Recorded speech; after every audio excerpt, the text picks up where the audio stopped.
আপনারা অনেকেই জিজ্ঞেস করেন যে, ওয়েডিং চামে আমি গিয়েছি কিন্তু আমি কিছু বুঝছি না যে আমি কি করব? তো দেখেন এখানে বলা আছে। আপনি যদি আগে এসে থাকেন, মানে আপনি অলরেডি আপনার ইমেইল দিয়ে আর পাসওয়ার্ড দিয়ে একটা অ্যাকাউন্ট ক্রিয়েট করেছেন। তাহলে এই ব্লু বাটনটায় ক্লিক করবেন। এই নীল বাটনটায় ক্লিক করবেন।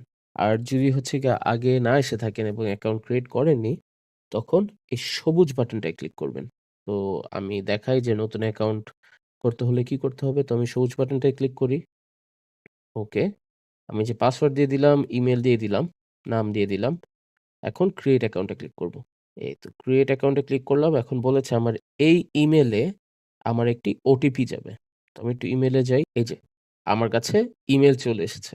আপনি যদি ইমেইলটা না পেয়ে থাকেন তাহলে কষ্ট করে আপনার একটু স্প্যাম ফোল্ডারটি চেক করবেন। স্প্যাম ফোল্ডারে এটা চলে যেতে পারে মাঝে, মাঝে। তো আমি এখান থেকে এটা কপি করব। আমি এখানে এসে ওটিপিটা বসিয়ে দিচ্ছি।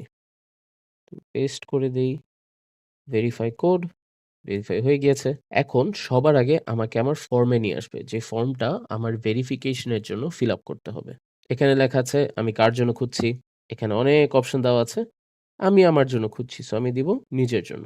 এখানে বলা আছে পাত্র অথবা পাত্রীর নিজের WhatsApp এর নম্বর দিতে। আপনি যদি অন্য কারো জন্য খুঁজে থাকেন, পাত্র অথবা পাত্রী ওনাদের নাম্বার আপনার জন্য হয়ে থাকলে আপনি পাত্র অথবা পাত্রী ওই নাম্বারটি WhatsApp এর নাম্বার হতে হবে।